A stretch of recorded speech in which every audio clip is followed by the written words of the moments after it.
10 ministros e 200 milhões de brasileiros. A briga pela 11ª vaga do STF expõe as fraturas de um casamento arranjado por interesses. Gente, presta bem atenção nessa lógica que eu vou dizer para vocês. Antes de mais nada, eu quero dizer que eu estou falando aqui, de interpretações da realidade, tá certo? Então, eu me garanto aí pelo artigo 5º da Constituição Federal, que me dá o livre-arbítrio para poder pensar e expressar meu pensamento. Então, tudo que eu colocando aqui a nível da minha fala pode ser interpretado como hipótese, como pode ser interpretado como verdade, porque é uma análise e eu estou trazendo isso para vocês. Então,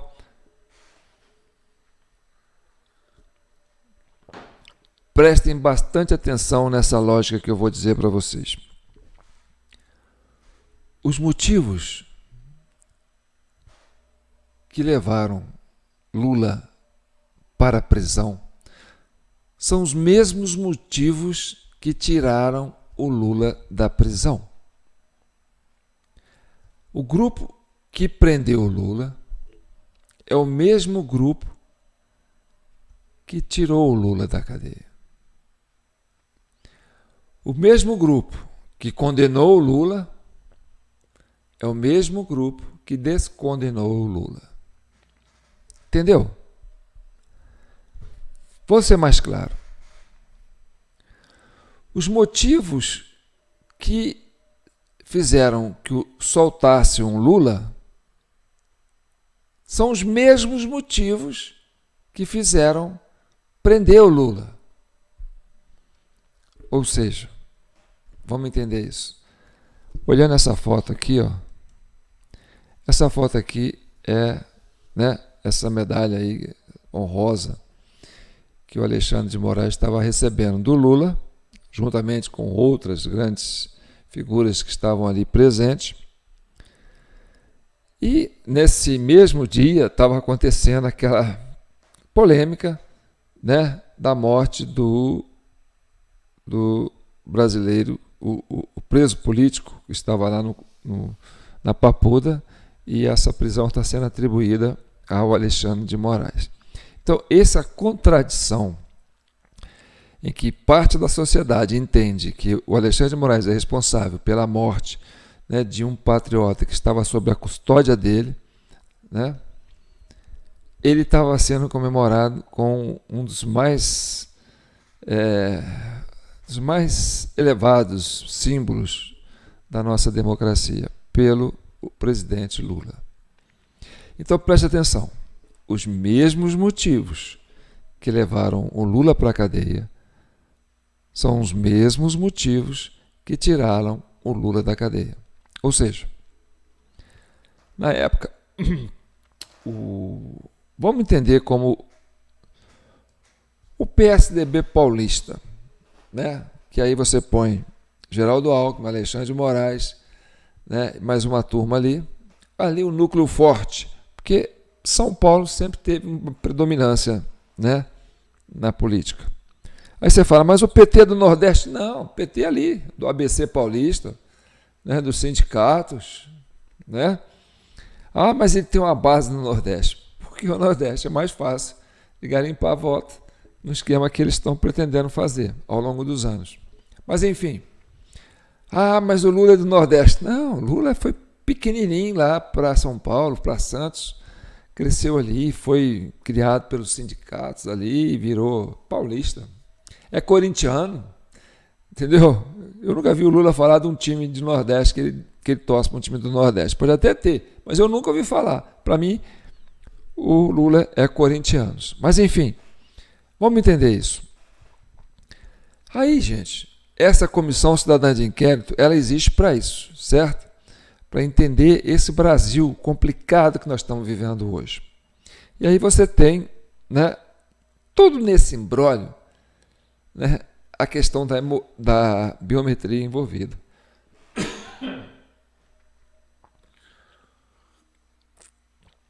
Meu copinho aqui, americano, feito idealizado por um São Joanense. Então vamos entender isso. Eu tenho uns recortes aqui que vai dar uma noção para vocês. Aquilo que eu já venho fazendo há muito tempo, o Lula, né, com o PT, já estava indo para o terceiro mandato, e aí a turma do PSDB falou, não, tem alguma coisa podre, né, por baixo desse angu. E aí começou a criar essas forças-tarefas, Lava Jato, e aí veio os escândalos, Mensalão, IPA e tal. Ou seja, uma força policial como a força-tarefa da Lava Jato, que entrou com força em cima desse esquema político, né, de troca de favores, de financiamento público com privado e desvio de dinheiro de verba pública para partido, para políticos, para empresas e tal. Então, isso foi sendo desnudado de uma certa forma. Isso tinha um objetivo, destronar o PT do governo. Era, no meu modo de entender, e acredito no modo de muitas pessoas, que a Lava Jato tinha esse propósito. E aí vocês vão entender por que a Lava Jato acabou, né, pelo mesmo propósito que ela foi criada. E aí, é claro que a Lava Jato deixou sequelas para alguns, que levaram lombo nas costas. Esses alguns estão receosos, estão, como diz assim, quem apanha não esquece, quem bate esquece, mas quem apanha não esquece, vamos dizer assim. Então a turma do PT, a turma da esquerda, né, do governo da Dilma, do governo do Lula e tal, que apanharam com essa força-tarefa da Lava Jato, né, não esquece, né? E o Lula tem isso com ele. Mas vamos supor o seguinte, o Lula estava preso. O PSDB, ao prender o Lula e caçar a Dilma, falou, agora o Alckmin chega à presidência. Tanto que o Alckmin foi candidato, né? E o Alexandre de Moraes, né, com a chegada do Temer, foi para o Ministério da Justiça. Aí que a Lava Jato começou a ficar mais forte, mas aí já não era mais interessante, porque já estava caminhando, né, para colocar o Alckmin na presidência. E o que aconteceu? O Alckmin ficou com 5%. O eleitorado que era do PSDB foi todo para o Bolsonaro. Tá bom. Então, preste atenção. Mais 500 dias preso. Uma tortura para o Lula, tá certo? Aí o Carrasco pode chegar para ele e falar assim, ó, eu vou te soltar com uma condição. Eu prendi você para poder conseguir chegar à presidência da República, porque o seu esquema da biometria eu não conheço e não domino e você estava me atrapalhando com isso. Aí o Lula, vamos supor, né, aí é uma interpretação. O Lula está lá, ainda preso, né, custodiado, né, pela força-tarefa da Lava Jato, fala assim, qual que é o acordo para mim sair, para poder ser liberado, para vocês cancelarem minha condenação? O acordo é você sair candidato, porque você tem esse esquema da biometria que a gente não domina. Você tem um quartel-general aí de pessoas que podem te ajudar nisso e a gente não tem. Mas aí o Lula falou assim, tá bom, mas aí eu saio para presidente. Aí o PSDB fala, então tá, eu ponho o vice, o Alckmin. Aí a gente faz um governo junto, você governa metade, eu governo metade, e aí tudo bem, a gente volta para o poder, porque a gente tem que destronar o Bolsonaro, e o PSDB ficou desidratado, não consegue ganhar do Bolsonaro. E aí, esse casamento de interesse, entendeu? Acontece que 2 vagas do STF foram abertas nesse primeiro ano do governo do Lula. Tá. Então, como é um casamento de interesse, Aí vamos supor assim, a primeira vaga é do PT. Então vou lá colocar o meu advogado, que ele não vai deixar vocês me bater mais, porque aí já tem um cara lá que vai ser duro na queda, porque ele conhece todo o processo da Lava Jato. Ele me defendeu todo o processo da Lava Jato. Ele foi o meu anjo da guarda enquanto eu estava preso. Tudo bem, mas aí a segunda vaga é de quem? É nossa. Aí vamos supor que esse foi um acordo fechado. Então tá, o Lula sai da cadeia para candidato a presidente, é um negócio, né? Tá, mas é um casamento de interesse, né? E tem rusgas do passado, né? Tem traumas do passado. E o Lula já falou que isso ele não esquece, né? Aí o STF faz um jogo pesado para poder viabilizar a eleição do Lula. E aí vocês conhecem a história. Não preciso falar mais nada, né? Tá, chega ao poder. Consegue chegar ao poder, apesar de todos os absurdos que foram feitos para que o Lula chegasse ao poder. Aí vem o 8 de janeiro. O 8 de janeiro já não é um absurdo. O 8 de janeiro foi uma aberração. Foi patológico. E alguém achou que isso ia dar certo, que a sociedade não ia descobrir, que isso ia ser mantido, né, como verdade. É muita ingenuidade pensar isso. Então, o 8 de janeiro foi um desastre para esse governo. Tá. Agora nós vamos entender o seguinte.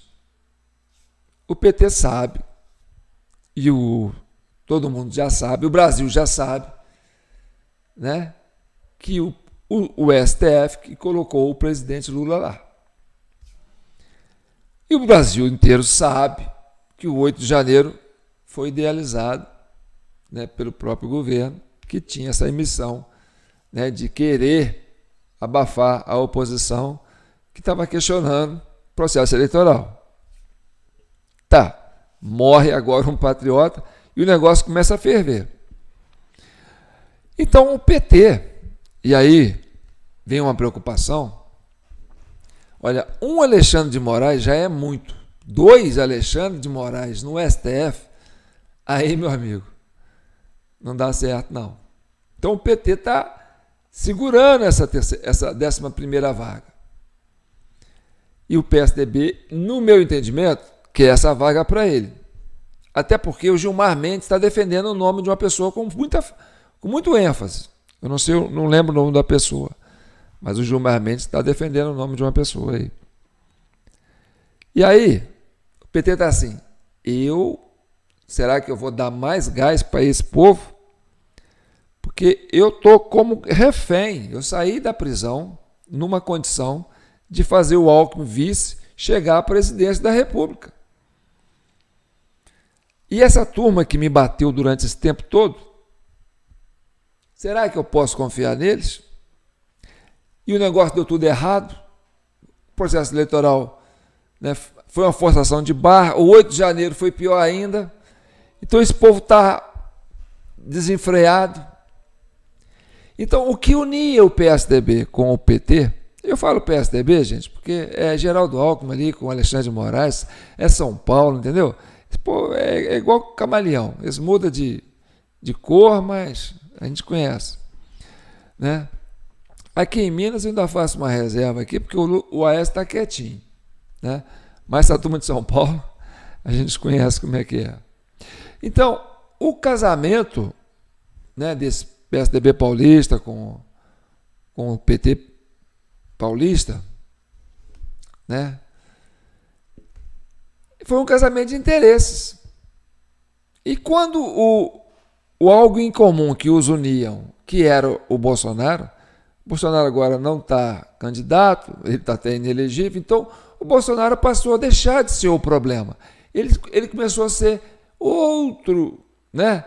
O Bolsonaro começou a navegar numa outra esfera, Por exemplo, a Argentina, por exemplo, né? O Bolsonaro está se internacionalizando, está fora da esfera, né, do Brasil.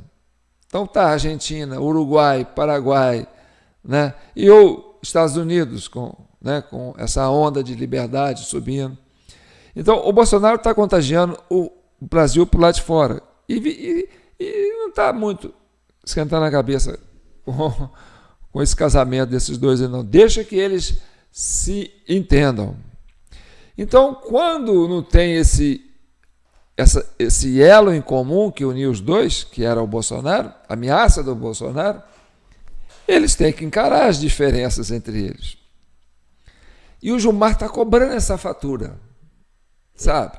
Vocês vão ver agora que quem deu o maior berro foi o Gilmar Mendes.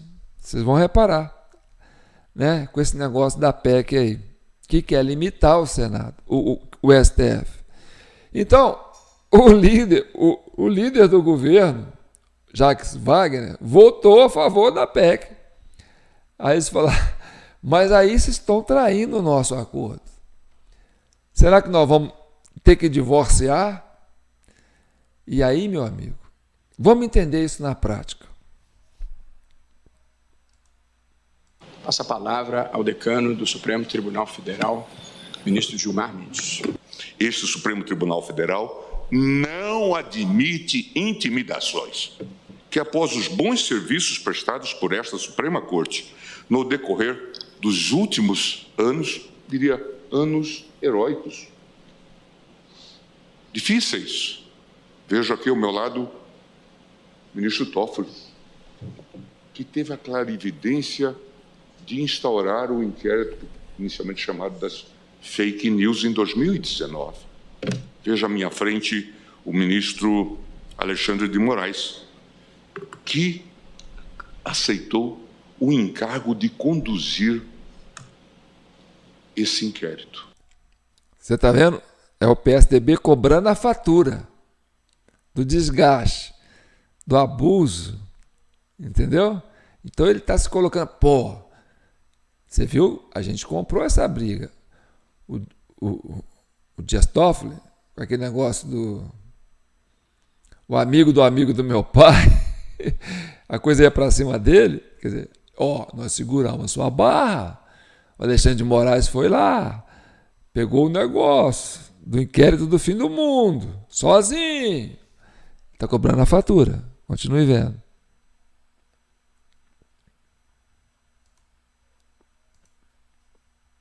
E que serviu de elemento de contenção para o arbítrio que se desenhava.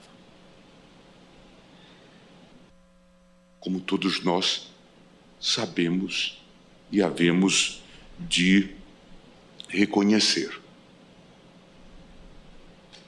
E, no entanto, agora se descobre que o grande problema do Brasil é o Supremo Tribunal Federal. Que a grande ameaça à democracia é o Supremo Tribunal Federal. O problema é o Supremo Tribunal Federal e as suas liminares.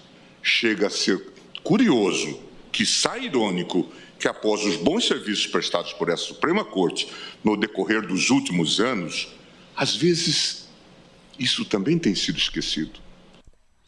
Bons serviços prestados para quem? Para a sociedade ou para a esquerda, né? O PT, para trazer o PT de volta ao poder, né? Ainda que com o Alckmin de vice, porque a ideia era trazer o Alckmin, né? Olha o que a gente teve que fazer.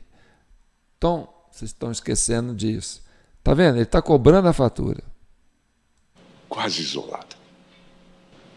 Esta mesma corte, senhor presidente, não haverá de submeter-se ao tacão autoritário, venha de onde ele vier. As ditaduras são sempre deploráveis e elas podem existir, tendo como marca o executivo ou também o legislativo. parlamento, das minorias parlamentares, contra o abuso, contra a ditadura da maioria. Ditadura da maioria. Você está vendo? A ideia que ele tem de democracia? A ditadura da maioria. Pode ser o executivo ou o legislativo. A maioria do legislativo é uma ditadura, no conceito do Gilmar Mendes. Olha as asas. Olha as asas e o bico grande. É preciso que isso seja pensado. Como eu disse, esta corte não haverá de submeter-se ao tacão autoritário. Venha de onde ele vier, ainda que escamoteado pela pseudo-representação de maiorias eventuais. Que os autores desta empreitada começaram travestidos de estadistas presuntivos e a encerraram melancolicamente como inequívocos pigmeus morais. Muito obrigado. Obrigado, ministro Gilmar Mendes. Então você percebeu que a cobrança vem do Gilmar Mendes, entendeu? O homem está atrasando a indicação do 11º membro do STF. No acordo, no casamento, eu entendo que a primeira vaga é sua, a segunda vaga é minha. O pessoal da esquerda que está lá, a extrema esquerda aí, o pessoal do PT fala assim, olha, será que 2 Alexandre de Moraes ali não vai ser barra para a gente? Vamos cortar as asas desse Supremo, que eles estão se achando.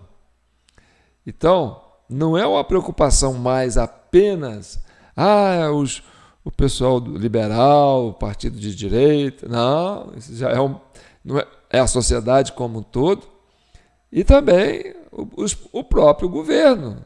E aí eu falo, o governo petista, porque o racha está feito aí, porque nós não queremos dar asa para vocês, não. Agora é hora de trazer de volta a normalidade. Então nós vamos ter que colocar um freio nesse ímpeto do STF, que você viu, eles não vão baixar a cabeça não, ele está cismado de que vai ter que segurar a onda, mas ele está meio que isolado. E o Alexandre de Moraes está ficando isolado. Vai vendo. Porque o clima não tá bom na capital federal, é embate de novo entre o Legislativo e o Supremo, depois que o Senado aprovou ontem à noite a proposta de emenda constitucional que está limitando os poderes do Supremo, e a gente tem bastidor sobre esse assunto. Vamos lá? Alguns ministros do Supremo estão atribuindo diretamente ao senador Jacques Wagner a aprovação da PEC que reduziu os poderes da corte. Eles afirmam nas conversas de bastidores que o líder do governo no Senado foi responsável por virar votos importantes, e a vitória foi apertada. Foram 52 votos a favor e eram necessários 49 votos para aprovar uma PEC. Outros políticos da tropa de choque do governo no Senado também votaram a favor, além de partidos que detêm ministérios. Para os ministros do STF, não deu para entender qual era a posição do governo, já que o ministro da Agricultura, Carlos Fávaro, por exemplo, foi exonerado para votar contra a PEC, enquanto Wagner votava a favor. Eles atribuem o voto de Wagner a um acordo selado com o presidente do Senado, Rodrigo Pacheco. Senadores, no entanto, que votaram a favor da PEC, afirmam que a limitação das decisões monocráticas do Supremo já era uma preocupação de muitos parlamentares e reforçam que o Legislativo, na visão deles, tem legitimidade para tomar esse tipo de decisão. Procurados, Wagner e Pacheco não quiseram se manifestar sobre as declarações dos ministros do Supremo. Eu queria ler. Então, antes de continuar, e no final tem aquilo que eu costumo falar, Tem a cereja do bolo. Quem não fica até o final, perde. né? Mas para entender o final tem que acompanhar a sequência. Ah, vou adiantar, vou colocar uma cereja do bolo. Ah, não adianta, você tem que entender para chegar na cereja do bolo. Entendeu? Ah, seu vídeo é longo, João. Azar, não quer ver? Não veja. Entendeu? O que você vê aqui, você só vê aqui. Por isso que esse é o vídeo 147 da CCI, Comissão Cidadã de Inquérito. Eu sou João Paulo Guimarães, falando direto de São João del Rei, a capital brasileira da liberdade. Liberdade, ainda que tardia, não é isso? Então vamos lá. E tem a nossa chave Pix, jpnoticias@gmail.com, e agradeço de antemão todos aqueles que estão colaborando, né, com qualquer valor, viu, gente? Esse projeto é um projeto cidadão, e nós estamos aqui para pacificar o país, entendeu? Conhecer as nossas realidades e entender como é que é, né, os meandros dos bastidores da política. Então, continuando, né, eu vou dar agora um playback. Nós vamos fazer um flashback aqui para entender como é que a gente chegou nesse ponto. Porque no plano, esse casamento não deu certo. Está com um divórcio marcado para acontecer. Tá certo? E agora a PEC foi para a Câmara. Então, está na mão de quem? Do rei Arthur Lira. Hein? Esse homem já estava sendo temido por esse governo. Agora, então, ele é o rei Arthur Lira? É o homem que vai tirar a espada de Excalibur, né, para poder fazer, né, o Brasil entrar no eixo? Vamos ver. Então, vamos entender um pouco da onde, o que fez com que a gente chegasse a esse ponto, né, a esse descontrole institucional, e aí o Congresso se levanta. E aí a Casa do Povo se começa a se tornar altiva e fala: não, agora é hora de trazer a democracia de volta. Vamos entender isso. Do Supremo. Eu queria lembrar, nesses últimos momentos, William, que se a gente voltou, e de novo a gente tem que apelar para a memória, se a política voltou a ter autonomia, eu queria que fizessem justiça. Isso graças ao Supremo Tribunal Federal. Se hoje nós temos a eleição do presidente Lula, isso se deveu a uma decisão do Supremo Tribunal Federal. É preciso reconhecer isso. Outro aspecto que o senhor acabou de mencionar chama a atenção na sociedade quanto à percepção que se tem exatamente desse papel político do STF, que põe na cadeia ou tira da cadeia. Por decisões absolutamente individuais, muda o cenário político do país da noite para o dia, em função de fatores que nem sempre a sociedade é capaz de entender. Se a política deixou de ser judicializada e deixou de ser criminalizada, isso se deve ao Supremo Tribunal Federal. E aqui está um ator que chama essa reforma também de sua. Há uma percepção bastante difundida na sociedade de que, por exemplo, o aspecto que o senhor acabou de mencionar, da não criminalização da política, é acompanhado por outro aspecto que é um déficit na luta anticorrupção.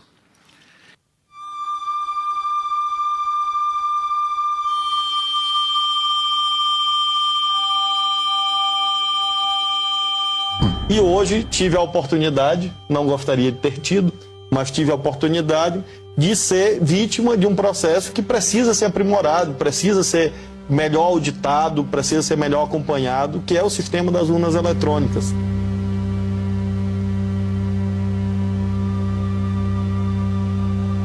E hoje tive a oportunidade, não gostaria de ter tido, mas tive a oportunidade de ser vítima de um processo que é o sistema das urnas eletrônicas. De ser vítima de um processo que é o sistema das urnas eletrônicas.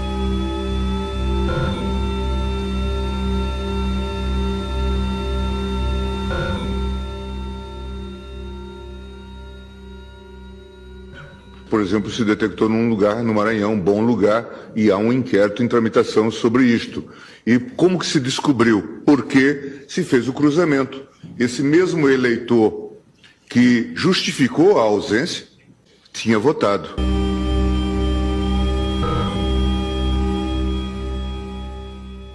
daquele livro de eleitores o número do título. Porque é o número do título ali que permite que o mesário vote pelo eleitor que não foi, ou pelo eleitor que morreu. O que acontece hoje?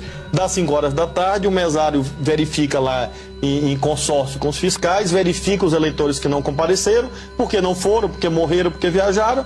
Com o número do título, ele libera a urna eletrônica e vota quantas vezes ele quiser. Porque é o número do título ali que permite que o mesário vote pelo eleitor que não foi, ou pelo eleitor que morreu. Com o número do título, ele libera a urna eletrônica e vota quantas vezes ele quiser.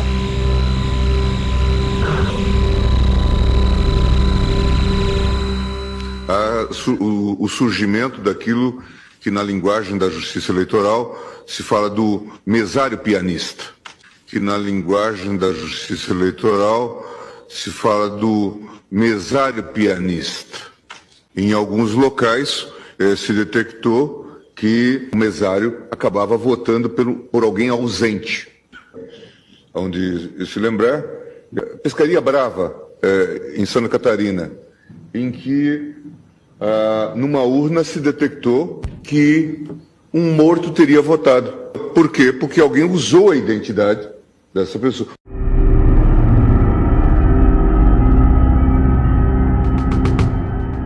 Pode ter a possibilidade de fraude em que 10 pessoas não foram votar. Se o mesário tiver de má fé, ele pode autorizar e cadastrar o voto. Só que isso não é problema da urna eletrônica, isso é problema da pessoa. Que na linguagem da justiça eleitoral se fala do mesário pianista. Isso vale com o voto escrito, com o voto eletrônico.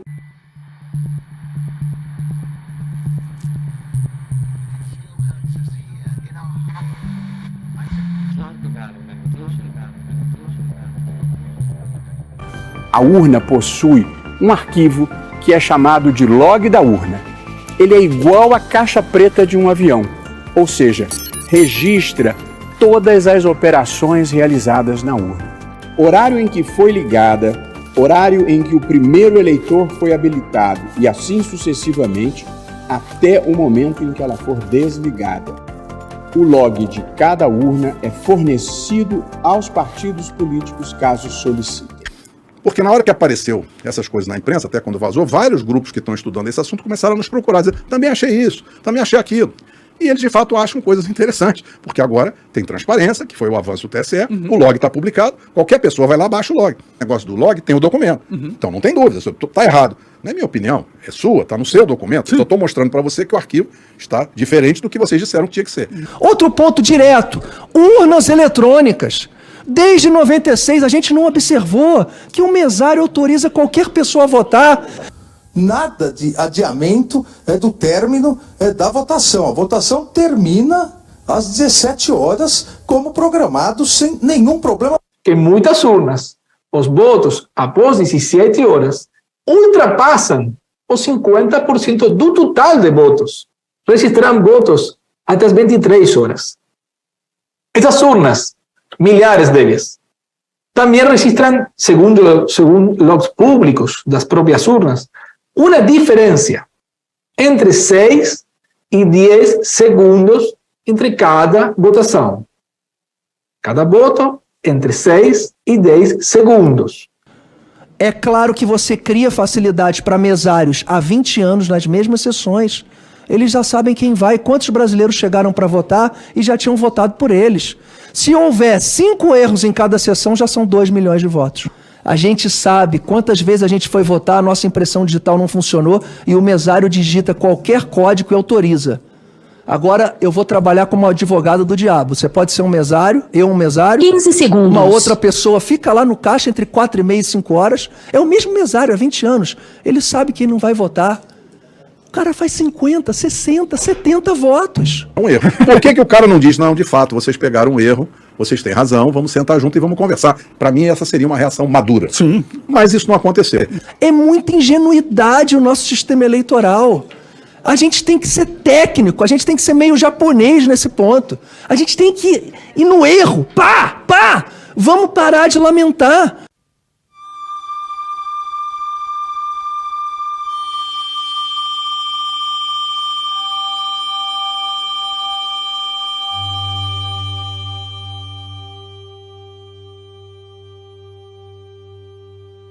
nada de adiamento do término da votação. A votação termina às 17 horas, como programado, sem nenhum problema.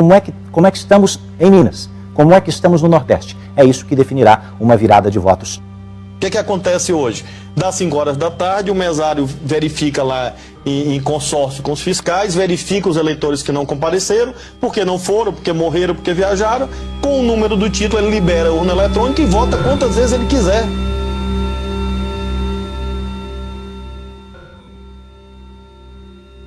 Com a velocidade do jornalismo da Record, presente em todo o território nacional e num domingo sem filas na votação, não foi isso, Cris? Você votou com muito mais facilidade hoje, ou não? Boa tarde. Sim, Edu, boa tarde. Imensa alegria, enorme expectativa estar aqui hoje nessa eleição para a presidência da República completamente indefinida. Quase não tivemos fila, ou seja, na grande maioria do território brasileiro, votação encerrada nesse instante. O Alexandre de Moraes disse que hoje ocorreu um número muito menor de filas, em alguns lugares, a maior parte deles, aliás, nem houve filas, em razão do número de candidatos ser menor e também porque os mesários, não é, foram treinados para agilizar todo o processo de votação. E a expectativa, Cris, Edu, é que hoje o resultado saia muito mais cedo do que no primeiro turno, por volta de 9 horas da noite. 50-49, com 66% das urnas apuradas nacionalmente, mas com um percentual bem menor nos estados, Jair Bolsonaro vai vencendo.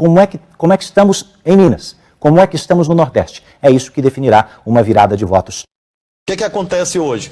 Das 5 horas da tarde, o mesário verifica lá em consórcio com os fiscais, verifica os eleitores que não compareceram, porque não foram, porque morreram, porque viajaram. Com o número do título, ele libera a urna eletrônica e vota quantas vezes ele quiser. Como é que estamos em Minas? Como é que estamos no Nordeste? É isso que definirá uma virada de votos.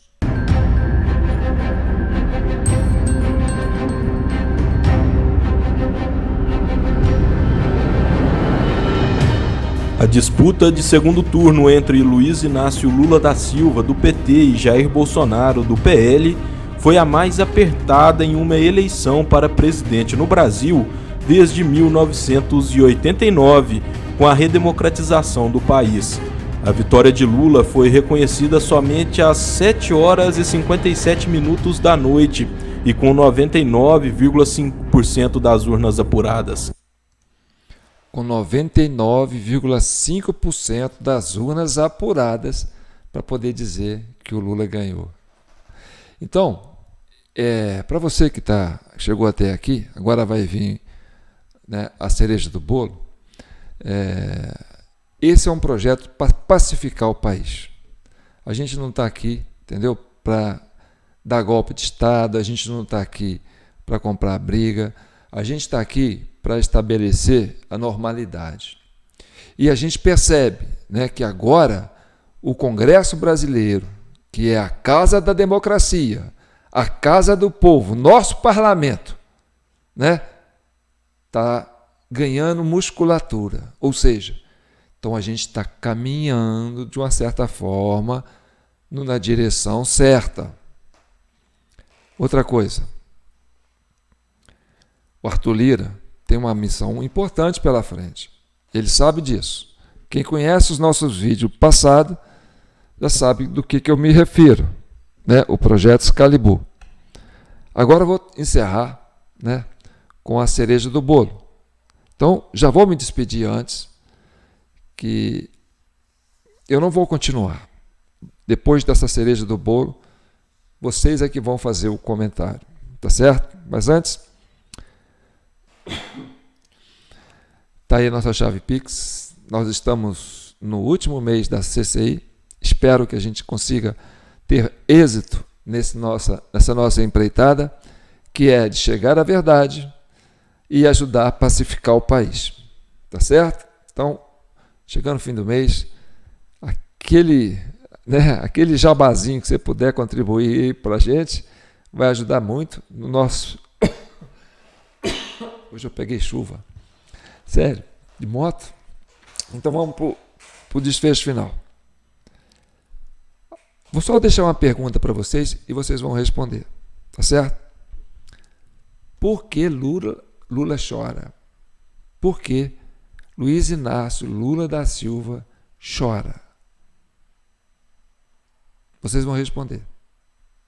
Tá ok? Então fiquem com Deus. E que o manto de Nossa Senhora abençoe todos vocês, todas as famílias brasileiras, todos os eleitores brasileiros. Fique com Deus.